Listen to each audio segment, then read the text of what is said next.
Bonjour mes chers étudiants. Aujourd'hui nous allons étudier la synthèse des protéines, communément appelée aussi traduction. Traduction vient tout simplement de la traduction des messages.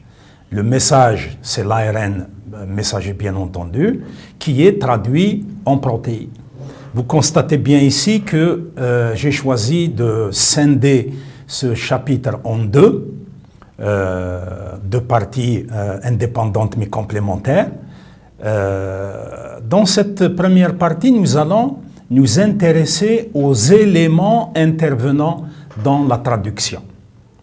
C'est-à-dire quelques généralités, mais surtout nous allons nous attarder sur l'ARN de transfert, le ribosome, les sites de régulation et le code génétique. Ce sont tous éléments qui interviennent de concert pour mener à bien la traduction du messager en protéines. La synthèse des protéines est un phénomène très complexe, notamment lorsqu'il s'agit des organismes eucaryotes.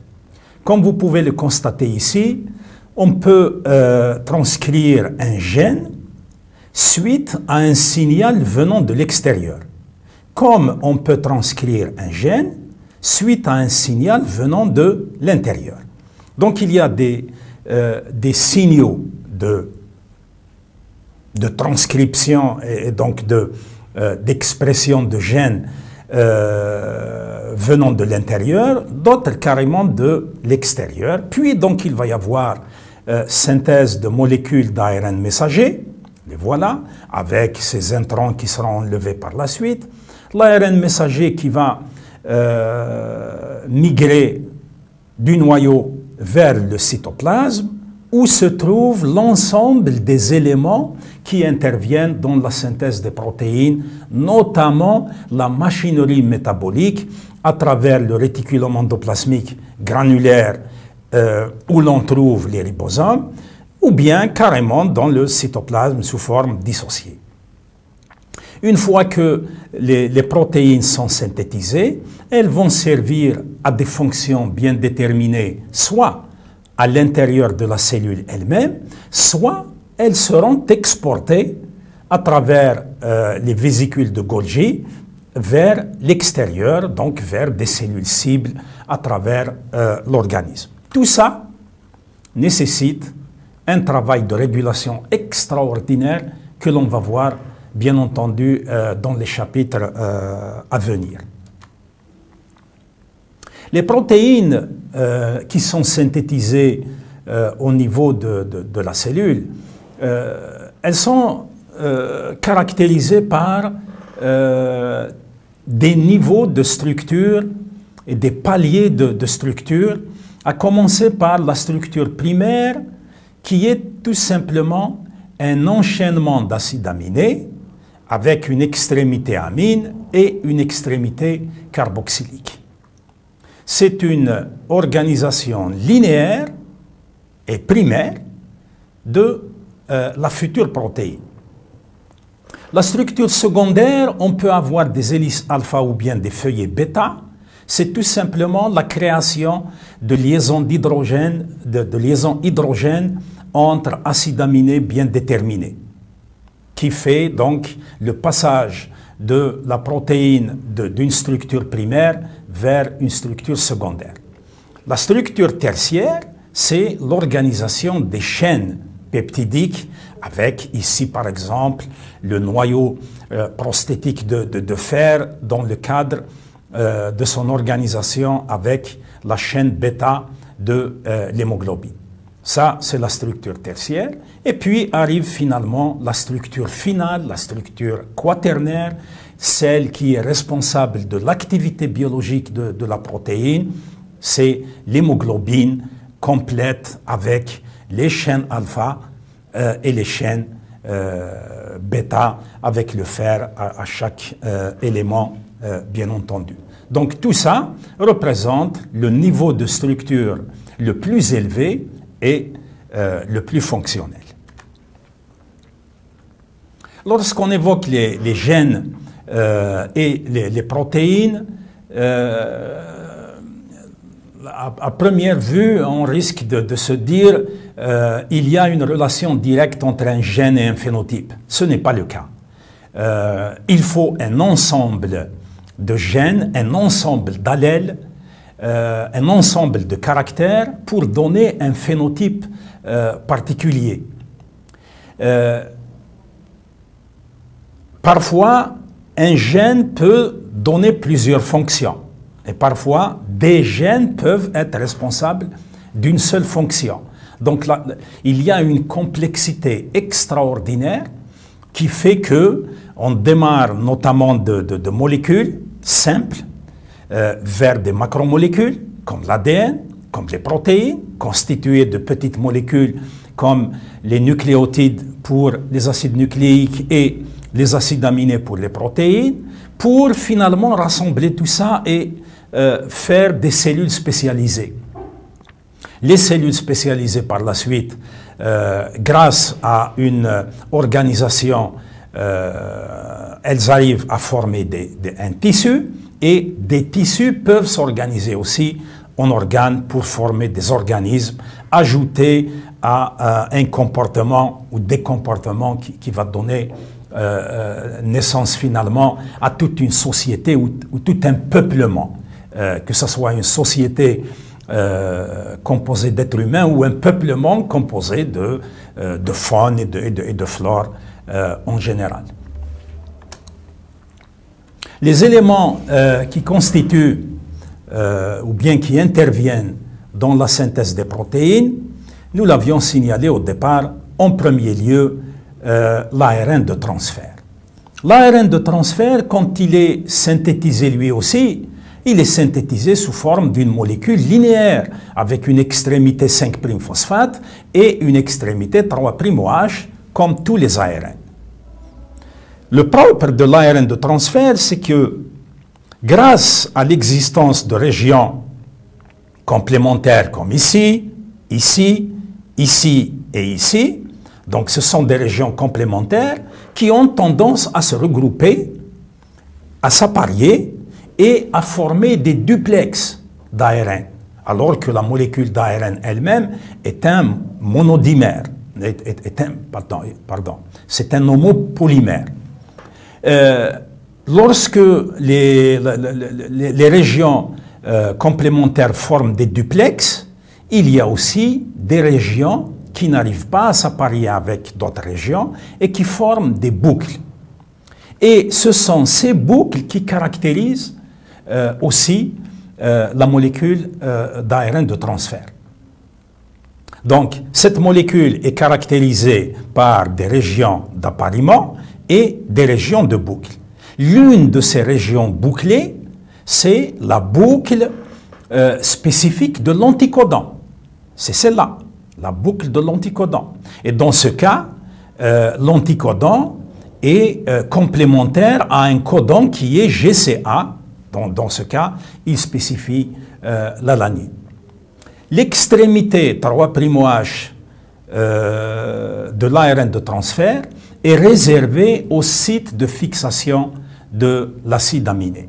Dans ce cas, du moment que nous avons un codon GCA, cet ARN de transfert est spécifique à l'alanine.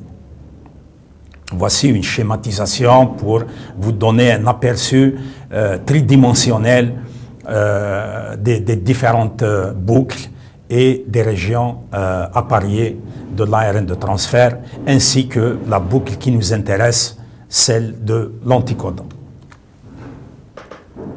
Le ribosome est une structure globuleuse, on va le voir, qui est formée de deux sous-unités indépendantes, mais pour l'instant, on va uniquement s'attarder sur les sites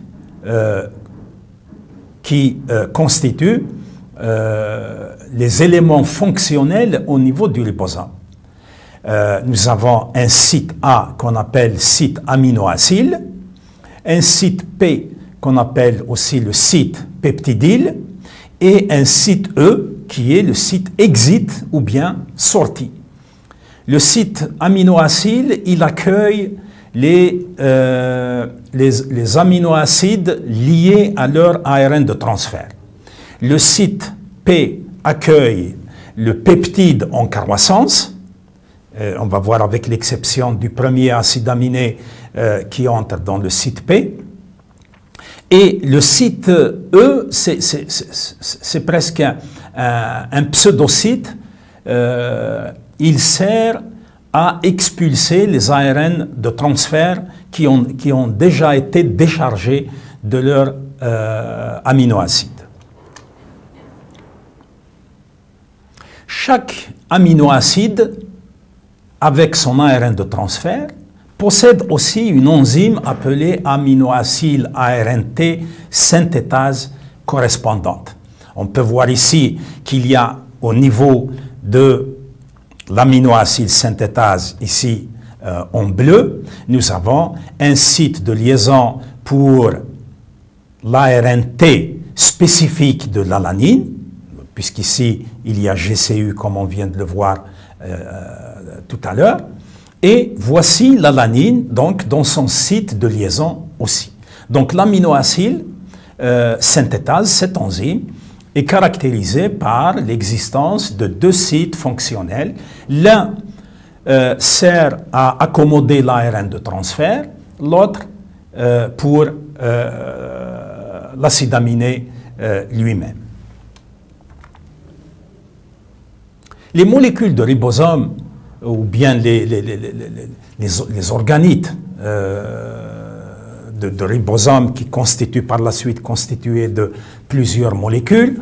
On peut voir ici chez les prokaryotes et chez les eucaryotes des ribosomes à 70S pour les prokaryotes et à 80S pour les eucaryotes qui se dissocient en sous-unités 30S et 50S pour les prokaryotes, 40S et 60S pour les eucaryotes. On constate ici pour la sous-unité 30S, elle est constituée dans les deux cas, eucaryotes et prokaryotes, elle est constituée d'une seule molécule d'ARN ribosomal 16S pour les prokaryotes et 18S, donc légèrement plus importante pour les eucaryotes. En réalité, il n'y a pas beaucoup de différence entre cet ARN ribosomal ici et celui-là. On va voir dans un instant pourquoi d'ailleurs. Il y a néanmoins une différence significative en termes de nombre de protéines. Il y a 21 unités protéiques indépendantes au niveau de la 30S prokaryotique et il y en a 33 chez les eucaryotes. Par contre, pour la sous-unité 50S d'origine prokaryotique, nous avons 2 ARN ribosomiaux et nous en avons 3 au niveau des eucaryotes, avec 31 protéines pour les prokaryotes et au minimum 49 pour les eucaryotes, parce que il y a un petit peu d'ambiguïté dans certains cas chez certains organismes qui possèdent un peu plus de protéines au niveau de cette sous-unité. Et quand elles sont divisées comme ça, on parle toujours de petites sous-unités, 30S, et de grosses sous-unités, 60S ou bien 50S, qu'il s'agisse de caryotes ou de prokaryotes. Lorsqu'on regarde le ribosome entier et on le charge avec le nécessaire, si l'on veut dire, nous avons un site A, le site aminoacyl, c'est là où se trouve le deuxième aminoacide qui intervient. Avec le site P, nous avons déjà ici un peptide qui est en croissance. Donc voici la chaîne peptidique, voici le premier acide aminé qui a été mis en place avec son extrémité aminoacide. Voici le dernier acide aminé qui fait partie de ce peptide, qui est lui-même attaché à son ARN de transfert au niveau du site P. Donc, dans le site P, nous avons un peptide en croissance. Dans le site A, nous avons un aminoacide TARN. Donc, nous avons un acide aminé collé à son ARN de transfert correspondant. Et voici le site exit, le site où l'ARN de transfert libre va quitter son site. Et le voilà ici, un ARN T désacétylé libéré du site E. Vous pouvez constater ici qu'il s'agit d'un ARN de transfert ne contenant pas d'acide aminé.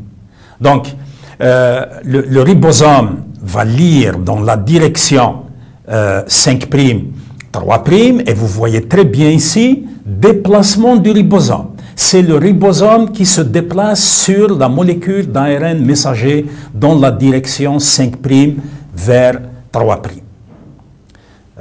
Et la liaison peptidique par la suite qui va se former, elle va se former entre l'acide aminé qui est en position sur le site A et le peptide qui est en croissance avec cet acide aminé ici. Donc la liaison peptidique se formera ici par l'enzyme, la peptidyl transférase, qui fait partie intégrante tout de même de la sous-unité 50S. Il y a un moment, j'évoquais l'ARN ribosomial 16S.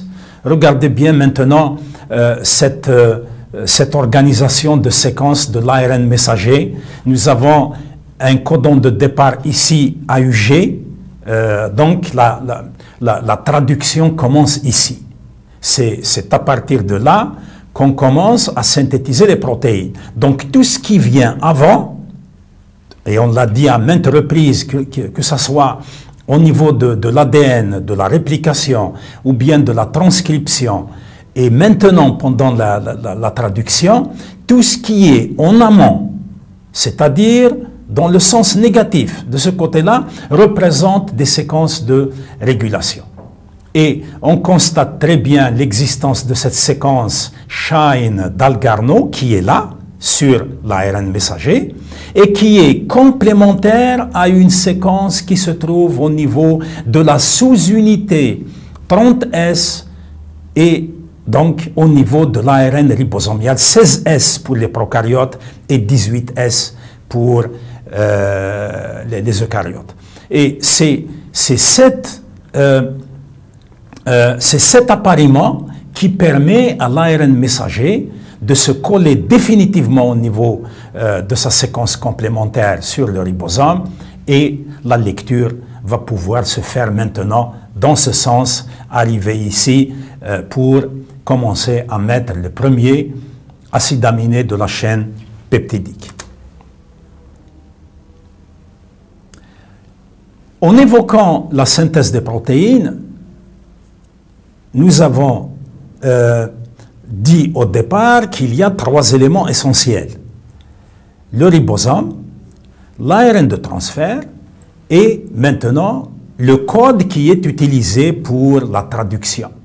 D'ailleurs, si vous vous souvenez bien, on l'avait évoqué auparavant pendant le concept de l'ARN messager, en disant que le messager doit être un polynucléotide qui doit avoir un lien avec le gène. Donc, et par la suite, l'organisation de ces nucléotides au niveau de l'ARN en codant pour transformer un code polynucléotidique en un code d'acide aminé. Et c'est bien ça le code génétique exactement. Et on peut regarder ici à travers ce tableau dans lequel on met ici une première lettre, U, C, A et G. On met une deuxième lettre ici, U, C, A, G, et une troisième lettre, de ce côté-là, à chaque fois, UCAG, UCAG, ainsi de suite. Du moment qu'on a évoqué le code génétique et on s'est retrouvé par la suite à comprendre que le code est composé de 3 lettres, c'est ainsi qu'on a dressé ce tableau. Donc, si on veut former un codon quelconque, on va prendre une lettre de la première, ici, c'est-à-dire un U, associé à un U par exemple, et associé à un U. Donc si je fais ça, j'aurai le codon U, U, U, qui code pour la phénylalanine. Si je reprends, je prends par exemple la lettre A, associé à U, que j'associe par la suite à un U ici. Donc j'aurai AUU. Ainsi de suite. Donc à chaque fois, je prends U, U, C, U, U, C. Le voilà. Et je reste toujours ici, bien sûr. Si je prends C, c'est-à-dire je prends les acides les codons qui sont ici. C, U, U, c'est-à-dire je prends C, U et un troisième U, un deuxième U qui est là, CUU. CUC, C, U, avec le deuxième, la troisième lettre C, c'est celui-là. Donc à chaque fois, je prends une première lettre de cette partie, une deuxième lettre de cette partie, et à chaque fois, pour chaque case, j'ai une troisième lettre, à chaque fois, donc UCAG, UCAG, UCAG ou bien UCAG. Et de cette façon, j'aurai par exemple la cystéine ici, qui est codée par UGU et UGC. U, G, U, U, G, C. Je peux fabriquer les codons non-sens ou bien les codons stop. Donc ici, UAA, UAG et UGA. Donc les voilà. Donc il suffit de reprendre encore une fois U, A, A.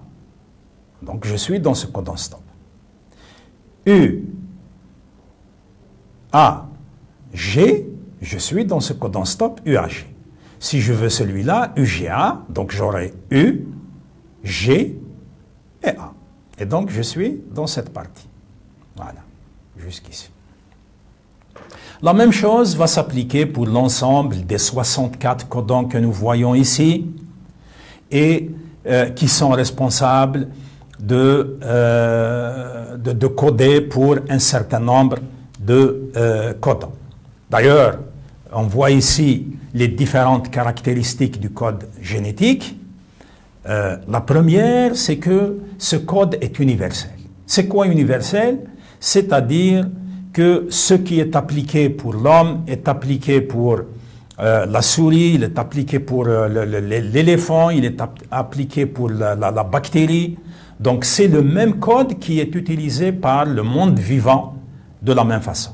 C'est pour ça aujourd'hui qu'il est possible de prendre un gène humain, de le cloner dans une bactérie et la bactérie va synthétiser, va exprimer ce gène pour former la fameuse protéine humaine et avec donc un certain nombre de manipulations génétiques.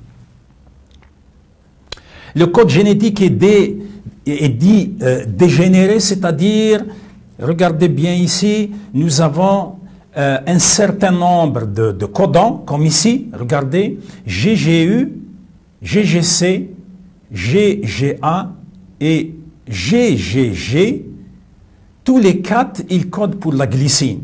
La même chose pour l'alanine, la même chose pour la valine, la même chose pour la leucine. Regardez la leucine. Il y a 6 codons différents qui codent pour le même acide aminé. Vous savez ce que donne cette possibilité? C'est que même lors de mutation, la mutation n'apparaît pas. Même s'il y a un changement de nucléotide au niveau de l'ADN ou bien au niveau de l'ARN, on reste toujours dans le même acide aminé. Regardez par exemple CUU. Si je mute U en C ou bien en A ou bien en G, je reste toujours dans la leucine. C'est-à-dire que les deux éléments les plus importants ici, c'est CU. C'est le fait d'avoir CU, CU, CU, CU. Et on peut voir ça avec un ensemble de codons qui codent pour 4, 6 acides aminés, 6 codons différents qui codent pour le même acide aminé. Et l'inverse n'est pas juste. Donc le code n'est pas ambigu. Il n'est pas ambigu, c'est-à-dire que un codon ou bien deux codons différents ne peuvent pas coder pour le même des acides aminés complètement différents. Plusieurs codons peuvent coder pour le même acide aminé, donc on peut le constater ici, les 4 codons qui codent pour la leucine, donc le code génétique est dégénéré, avec notamment la dernière lettre du code, mais il n'est pas ambigu. Hein, il n'est pas ambigu. Les mêmes codons ne vont pas aller, par exemple, AUC qui code pour l'isoleucine ne va pas coder pour l'arginine. Il n'y a aucune ambiguïté. Et puis nous avons maintenant le système à synonyme, donc c'est le fait d'avoir plusieurs codons qui codent pour un acide aminé bien particulier, donc les codons sont appelés des synonymes. Donc ces codons par exemple, ces codons sont des synonymes entre eux. Et lorsque on revient au code lui-même, nous avons donc un certain nombre de particularités AUG représentant dans 99% des cas l'acide aminé de départ qui est la méthionine, et nous avons UAG, UAA et UGA qui représentent des codons stop. Là aussi, l'évolution a fait que il n'y a pas uniquement un seul codon stop.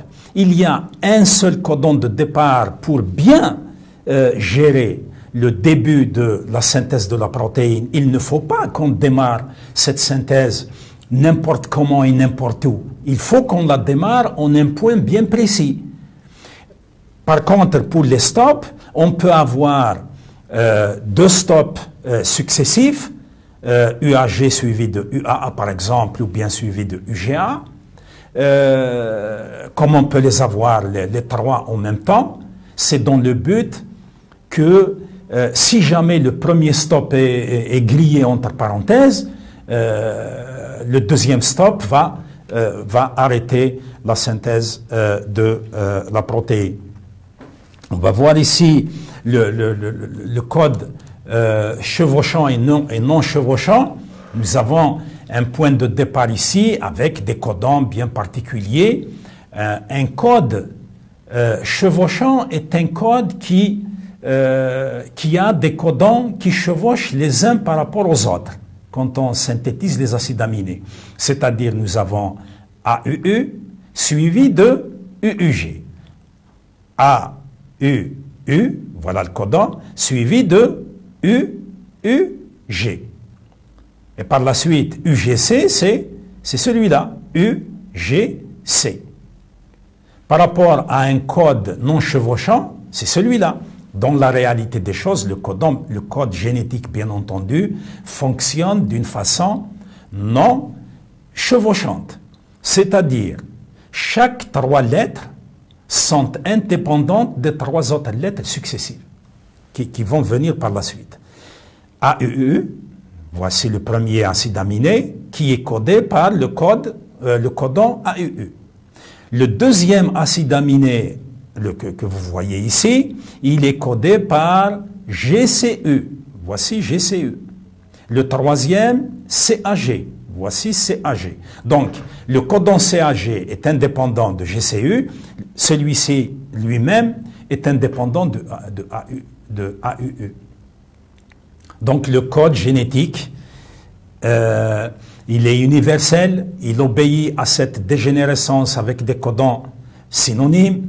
Il est non ambigu, c'est-à-dire c'est juste plusieurs codons peuvent coder pour le même acide aminé, mais des acides aminés différents ne peuvent pas être codés par le même codon. Le code génétique, il est non chevauchant, donc il est à lecture ouverte aussi, avec des synonymes, avec la particularité de AUG qui code pour l'acide aminé de départ et l'existence de 3 codons stop. Les conséquences des additions et des délétions, on peut les voir ici. Regardez, si vous regardez cette petite phrase ici, comme ça, telle qu'elle est écrite, elle n'a aucun sens. Quand on la sépare en codons de 3 lettres, on peut lire en anglais « The fat cat ate the big rat ». Voilà. The fat cat ate the big rat. Donc, en français, on peut le traduire le gros chat a mangé le grand rat, ou bien voilà. Lorsque, alors, cette phrase possède un sens, dans le sens grammatical, bien entendu, lorsque on évoque ici des codons à 3 lettres.